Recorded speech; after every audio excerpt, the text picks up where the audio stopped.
అందరికీ నమస్కారము. మనమైతే ఈరోజు మాట్లాడుతున్న వీడియో ఏంటంటే ఈ పేషెంట్లో మనం రిజల్ట్స్ చాలా బాగా తీసుకొచ్చినాము. ఏ విధంగా మనము రిజల్ట్స్ బాగా తీసుకురావడానికి ప్రయత్నం చేసినాము, ఎట్లా తీసుకొచ్చినాము అనే దాని గురించి మనము ఈ వీడియోలో మాట్లాడుకుందాము. ఎందుకంటే ఒక్కొక్క మామూలు కామన్ మ్యాన్కి ట్రాన్స్ప్లాంట్ అన్నప్పుడు అందరి ట్రాన్స్ప్లాంట్ ఒకే రకంగా కనపడుతుంది వాళ్ళకి. అంటే ట్రాన్స్ప్లాంట్ అనేది ఒక సర్జరీ మాత్రమే వాళ్ళకి. అట్లా కాకుండా ఒక్కొక్క పేషెంట్ ఒక రకంగా ఉంటుంది. అది అట్లాంటి ఈ పేషెంట్ మనం ఏ విధంగా చేసి రిజల్ట్స్ తీసుకురాగలిగినాం అనే దాని గురించి ఈ వీడియో మనం చేయడం జరిగింది. ఈ వీడియో మీరు చివరిదాకా చూడండి. మీకు ఒక ఇటువంటి పేషెంట్లో ఏ విధంగా చేస్తే రిజల్ట్స్ వస్తాయన్నది మీకు కొద్దిగా అర్థమవుతుంది.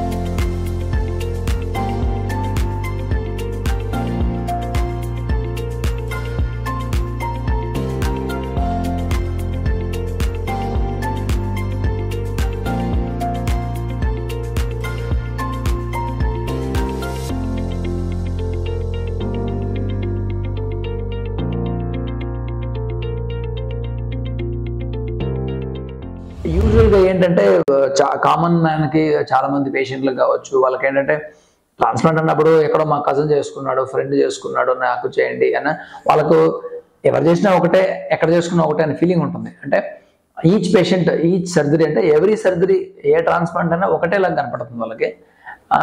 నా ఉద్దేశంలో అంటే సర్జన్ పాయింట్ ఆఫ్ వ్యూలో అట్లా కాదు అది. ఎందుకంటే ఒక్కొక్క పేషెంట్ ఒక్కొక్క రకంగా ఉంటుంది. ఆయనకున్న క్వశ్చన్ పేపర్ వేరే, మనకున్న క్వశ్చన్ పేపర్ వేరే. అంటే ఏంటంటే ఒక్కొక్కరికి స్కిన్ కలర్ మీద కావచ్చు, లేకుంటే హెయిర్ కలర్ మీద కావచ్చు, హెయిర్ టెక్స్చర్ మీద కావచ్చు, డెన్సిటీ మీద కావచ్చు, చాలా ఫ్యాక్టర్స్ ఉన్నాయి. సో ఫ్యామిలీ హిస్టరీ పరంగా కూడా వాళ్ళు head size, head shape, baldness ఉంటుంది. కాబట్టి ఒక్కొక్క పేషెంట్కి ఒక్కొక్క టైపు, అందరికీ సేమ్ అయితే కాదు. అందువల్ల ఇక్కడ ఈ పేషెంట్కి మేము అన్ని అబ్జర్వ్ చేసిన తర్వాత బెస్ట్ రిజల్ట్స్ తీసుకురావడం జరిగింది. అంటే ఎట్లా తీసుకురావడం జరిగిందంటే మనకు ఫస్ట్ ఆఫ్ ఆల్ పేషెంట్కి ఏం అవసరము, ఆయన ఏజ్ ఏంటి, తర్వాత మనము ఎక్కడ మెయిన్ ప్రాబ్లం ఉందనేది గుర్తించాలి కన్సల్టేషన్లో. తర్వాత ఎక్కడ మనం ఏ యాంగులేషన్లో ఇంప్లాంట్ చేస్తే నీట్గా వస్తుందని మనం గమనించగలగాలి. సో ఆ విధంగా చేసిన తర్వాతనే మనం ఈ పేషెంట్కి ఒక స్కెచ్ తీసుకుంటాం. ఈ విధంగా ఇట్లా చేయొచ్చు ఒక ఐడియా పెట్టుకుంటాము. ఆ ఐడియాని మనం సర్జరీలో ఇంప్లిమెంట్ చేయాలి. అంటే ముందర ఎన్ని గ్రాఫ్ట్స్ పెడుతున్నాము, ఏ యాంగిల్స్లో పెడుతున్నామని కావచ్చు, ఎంత డెన్సిటీ పెడుతున్నామని కావచ్చు, ఇవన్నీ ఒక క్యాలిక్యులేషన్ ఉంటుంది. అట్లా చేసిన తర్వాతనే మనకు బెస్ట్ రిజల్ట్స్ వస్తుంది. ఈ పేషెంట్కి అయితే ఫ్రంట్ బ్యాక్ రెండు పక్కల మనకు బాల్నెస్ అయితే ఉంది, కానీ ఫ్రంట్ కొంచెం ప్రయారిటీ ఎక్కువ కావాలి. ఆయన రెండు కావాలన్నాడు, కానీ అన్ని పేషెంట్లలో మనకు రెండు ఒకేసారి చేసి రిజల్ట్స్ తీసుకురాలేము. దయచేసి అది గమనించండి. ఈ పేషెంట్కి మనం ఏం చేసామంటే ముందర భాగంలో ఎక్కువ డెన్సిటీ పెట్టడం జరిగింది, వెనకాల కొద్దిగా తక్కువ పెట్టడం జరిగింది. సో ఆ విధంగా ప్రయారిటీ, పేషెంట్ ప్రయారిటీ పరంగా కావచ్చు, మన సర్జికల్ ప్రయారిటీ పరంగా కావచ్చు, మనం చేసి రిజల్ట్స్ తీసుకురావడం జరిగింది. సో ఇక్కడ ఇటువంటి రిజల్ట్స్ అందరి పేషెంట్ సాధ్యం కాకపోవచ్చు, బట్ ఈ పేషెంట్ కుదిరింది. ఎందుకంటే వెనకాల డెన్సిటీ బాగుంది, ఫ్రంట్ ఎక్కువ డెన్సిటీ ఇచ్చి వెనక క్రౌన్లో తగ్గించాం కాబట్టి మనము మంచి రిజల్ట్స్ తీసుకురావడం జరిగింది అనమాట. సో ఇదే పేషెంట్గా మనం బ్యాక్ పెట్టేసి క్రౌన్లో ఫ్రంట్ పెట్టలేదు అనుకోండి, రిజల్ట్స్ ఫెయిల్యూర్ కావచ్చు. లేదా మొత్తం అన్ని ఫ్రంట్ పెట్టేసి వెనకాల ఏమీ చేయలేదు అనుకోండి, అక్కడ కూడా ఆయనకు వెనకాల ప్యాచ్ అలాగే ఉండి ఫెయిల్యూర్ కావచ్చు. కాబట్టి ఇవన్నీ ప్లానింగ్ అనేది చాలా ఇంపార్టెంట్. ఇవన్నీ చేసిన తర్వాత ఆయనకు రిజల్ట్స్ అయితే చాలా ఎక్సలెంట్గా వచ్చింది, మీరు గమనించగలరు. అది మంచి డాక్టర్ దగ్గర, మంచి సర్జన్ దగ్గర చేసుకుంటే వచ్చే డిఫరెన్స్ ఏంటంటే ఇది అనమాట.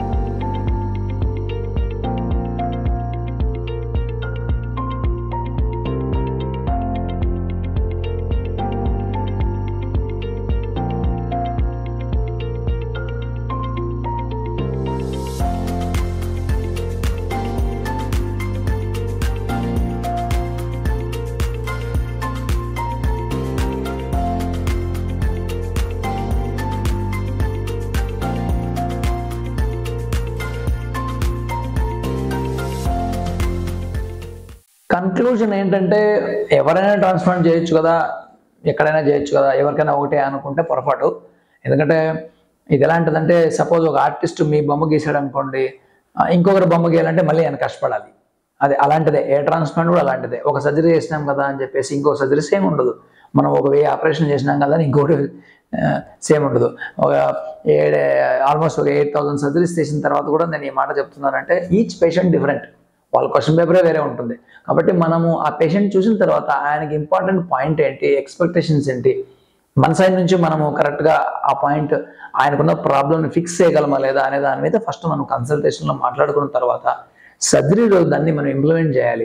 ఇవన్నీ ఒక ఆర్టిస్టిక్ హ్యాండ్ ఉన్న సర్జన్, ప్యాషన్ ఉన్న సర్జన్స్ చేయగలరు.